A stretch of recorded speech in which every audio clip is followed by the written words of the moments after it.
Aujourd'hui, moi j'aimerais vous parler de la conception d'une application web.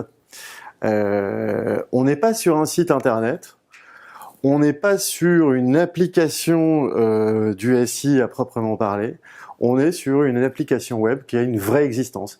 C'est souvent, pour la plupart des cas, dans la plupart des cas, on parle d'extranet. Donc d'applications qui s'adressent à des populations qui sont en dehors de l'entreprise. Donc c'est assez intéressant de réfléchir là-dessus, parce que si on adresse des populations qui sont en dehors de l'entreprise, on est obligé de les... c'est très compliqué plus exactement de les former à cette application. Donc il va falloir produire une application qui soit compréhensible extrêmement rapidement.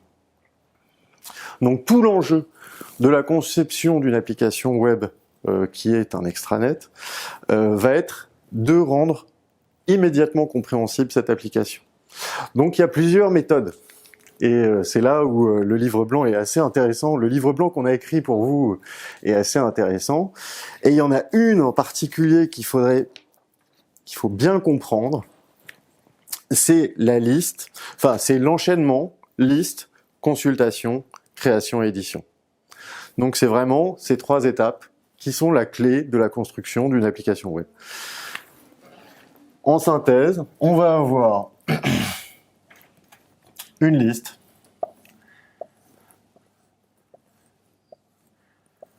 je vais avoir un bouton de création et je vais avoir un bouton pour éditer. Donc là j'ai une liste, là j'ai de l'édition. Et là, j'ai un formulaire de création. Ça a l'air tout bête, et ça a l'air évident. Ça l'est pas tant que ça. Parce qu'on a plein de choses à rajouter quand on conçoit une application. Les écueils qu'on va avoir dans la plupart des cas, c'est des interfaces qui soit imitent le web, à la manière des paniers, où on va faire des choses par étapes. Et ça serait une erreur, parce que on est quand même sur une application métier, donc où les utilisateurs ont besoin d'aller vite, donc faire les choses par étapes, ça fonctionne pas bien. Et le deuxième écueil à éviter quand on fait pas ça, c'est de faire du Windows.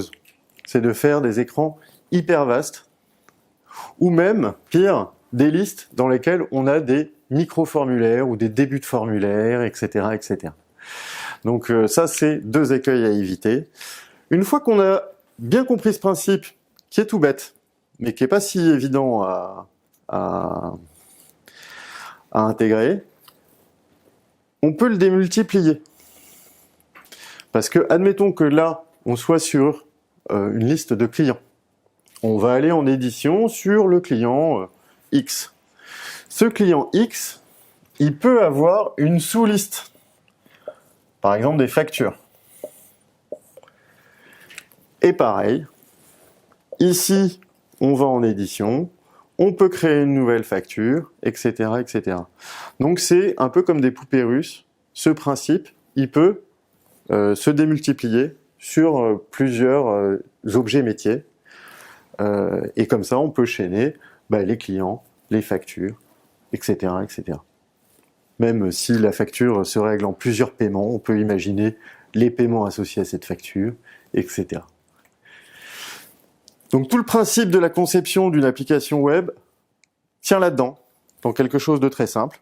Après, il y a plein d'autres détails sur les filtres, sur la manière de gérer les erreurs, sur quoi d'autre encore,